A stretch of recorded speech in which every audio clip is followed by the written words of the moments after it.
आएगी, क्वार्टर में तो मूव आता नहीं है आसानी से, ठीक है, वो क्वार्टर में तो नहीं आएगा। ये मैंने आपको कब बताया था, ये बताया था 18 तारीख को। आज कितनी है, 18/10, हाँ 18 तारीख को मैंने इसके बारे में आपको बताया। तो ये मैंने कर्व्ड ट्रेंडिंग सपोर्ट ओरिजिनली मैं पहले बता चुका हूँ कि ये जब तक ये ब्रेक नहीं होगा इसमें अच्छा खासा मूव नहीं आएगा। ये ब्रेक नहीं हुआ, ये कंटिन्यू करता रहा अपने आप को, कंटिन्यू करता ही रहा, करता रहा। तो मैंने इसकी डिमांड डबल कर दी थी और इसका जो 50% रीजन था वहां बनाया था, उसकी पॉसिबिलिटी थोड़ी सी ज्यादा थी और ऊपर वाला तो बहुत ही ऊपर था, वो तो 2800 पर था। या आप प्राइस देखो इसका कितना है, देख रहे हो आप, 2760 दिख रहा है आप लोगों को, एग्जैक्ट वही प्राइस है इसका।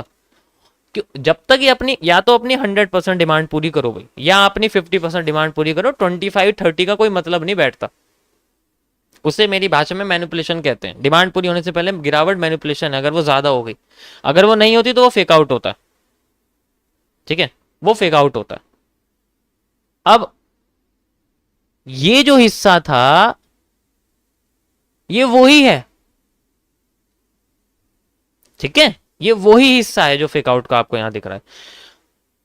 अब अगर मार्केट अपने आप को यहां से यहां तक गिरा नहीं पाई तो उसने क्या करा, अपना लिक्विडिटी एब्जॉर्ब करी इस एरिया से नीचे ना आने की बजाय। ये जो यहाँ नीडेड वॉल्यूम था, मैं ओरिजिनली आपको इसको 2-3 दिनों से बता रहा हूँ नीडेड वॉल्यूम के बारे में, कि जब मार्केट अपना एक बड़ा सा एरिया डाउन साइड का, यहाँ पे एक आप चेंज ऑफ करेक्टर कह सकते हो, उसे तोड़ नहीं पाती, आधे हिस्से से ही रिवर्स करके चली जाती है, तो उसे हम लोग नीडेड वॉल्यूम कहते हैं, दोबारा जरूर आती है।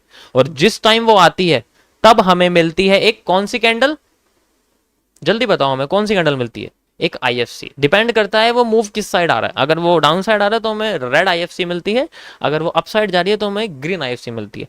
और आप खुद यहां देख सकते हो इसी जगह पर पूरे ट्रेंड की सबसे बड़ी कैंडल आपको यहां देखने को मिलेगी, है इस जगह नहीं है,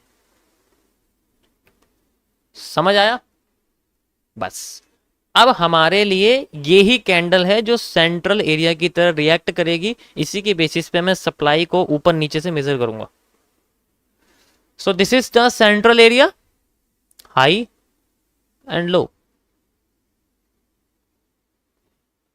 इससे ऊपर की जितनी मार्केट ने सप्लाई क्रिएट करी है, इतनी ही सप्लाई इससे नीचे मार्केट क्रिएट कर सकती है, and we have a mini reversal area at this point. समझ आया। 30 मिनट्स के टाइम फ्रेम पर ये मेरी पहली कंडीशन रहेगी। वैसे तो ये गोल्ड की दूसरी कंडीशन है, बट आप पहली कंडीशन इसको कंसिडर कर सकते हो, ठीक है, एज ए, हाँ आप इसको नी कैप भी कंसिडर कर सकते हो, कोई दिक्कत नहीं। 15 मिनट में देखो, ठीक है, बीच में सेंटर कैंडल तो वही मिलेगी तुम्हें बड़ी, ऐसा नहीं हो सकता, कैंडल तो वो ही होगी, ऐसा हो ही नहीं सकता कि वो कैंडल बड़ी ना। मैंने आपको कई बार बताया कि अगर वो तोड़ के वापस, अगर वो नहीं आई, वो वापस जब आएगी तो आईएफसी ही बनाएगी, ठीक है। समझ आया यहां तक सबको, अब समझ में आया कि इतना लंबा मूव क्यों आया, आंसर मिल गया आप लोगों को, ठीक है, आंसर मिल गया, ओके। देखो मिनी रिवर्सल मैंने इसलिए बोला है, मिनी रिवर्सल मेजर रिवर्सल में फर्क ये है कि मेजर रिवर्सल यहां से यहां तक का होगा। क्या लगता है आईएफसी के बाद वो अपने आप को इतना बड़ा रिवर्सल दे देगी?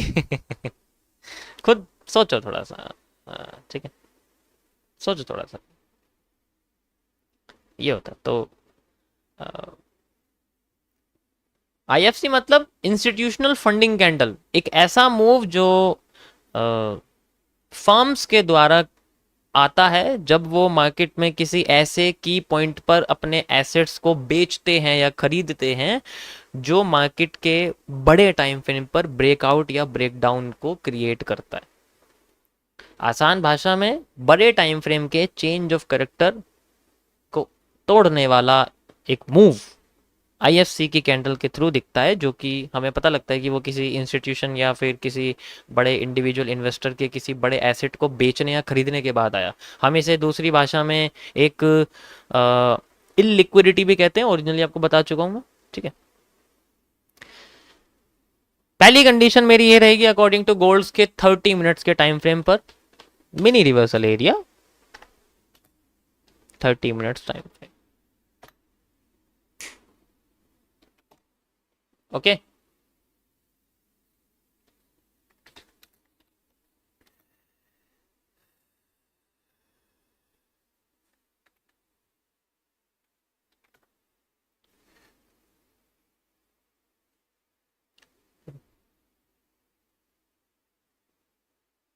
समझ आया सभी को?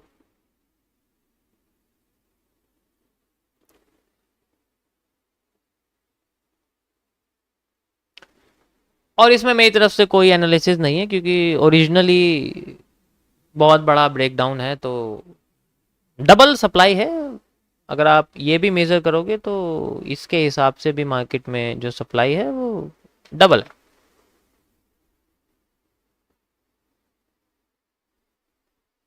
एरिया वही रहेगा जो मैंने आपको बताया, एरिया सब।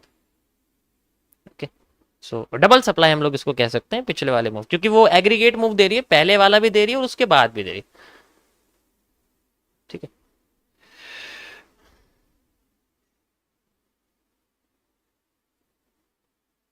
आज यही टॉपिक है आपका। ये जो मैं आपको नीडेड वॉल्यूम बता रहा हूँ ये भी टॉपिक है, और साथ में जो पहले मैंने आपको बताया वो भी टॉपिक है। चलो गाइस, बिटकॉइन पर चलते हैं। यहां तक समझ में आया? थोड़ा रिव्यू दो यार, मुझे पता तो चले तुम्हें समझ आया नहीं आया। कल के गोल्ड का रिजल्ट और आज का एनालिसिस।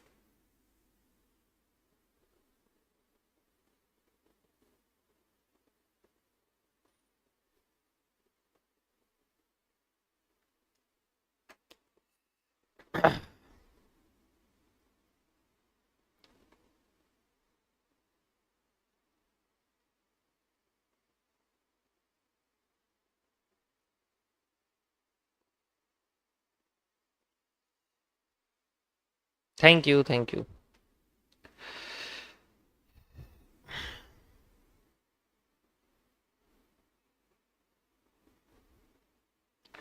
किसी को कंपेयर मत करा करो मेरे से। कितनी बार बोला है मैंने कि हम लोगों की क्लास थोड़ी सी अलग है। ठीक है। जितना कुछ लोगों के अकाउंट में पैसा है उतना हम 10 दिन में उड़ा देते हैं, वो अलग बात है। ठीक है। लेकिन हमें तो दिखावा करना है, तो हम लोग थोड़ा सा दिखावा कर देते हैं 30-35 हज़ार का प्रॉफिट दिखा के।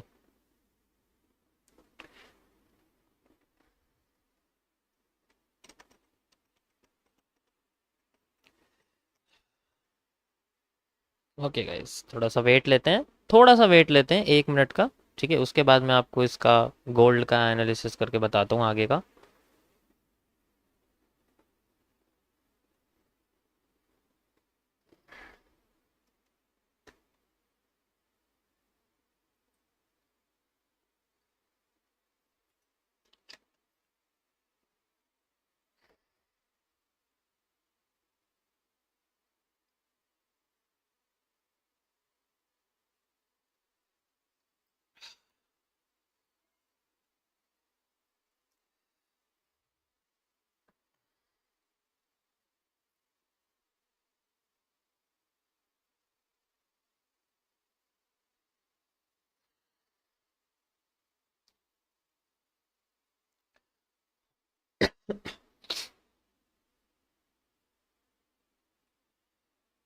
ओके गाइस, स्टार्ट करते हैं। ये 30 मिनट्स का टाइम फ्रेम है हमारे पास। ओके। एंड कल मैंने आपको इसमें आपके ऊपर ही छोड़ दिया था, ओरिजिनली आपको पता ही है, कल मैंने इसको आपके ऊपर ही छोड़ा था टोटल, कि इसमें जो होगा वो आपको ओरिजिनली पहले से ही पता है। क्योंकि जब भी मार्केट में एक ट्रायंगल बनता है, मतलब एक डाउन साइड का पीनट बनता है, तो उसका क्या सॉल्यूशन होता है वो आपको पहले से पता था। मैंने कल आपके पास छोड़ दिया था, and you can see same वही मूव है। इसको कुछ इसमें रॉकेट साइंस वगैरह कॉन्सेप्ट नहीं था, मैंने ओरिजिनली आपको पहले बता दिया था कि अगर आपको इसमें कुछ भी मिलेगा वो बेस करेगा मेरी उन स्ट्रेटजीज के ऊपर जो मैं ओरिजिनली आपको बता चुका हूँ। सॉरी, मेरे को ऐसे कनेक्ट करना है इसको। ओके। सो कहाँ से करा था मुझे याद नहीं है इसका, मतलब इसमें मैंने आपको ओरिजिनली पहले बताया था कि पहला मूव फेक, उसके बाद रिवर्सल, और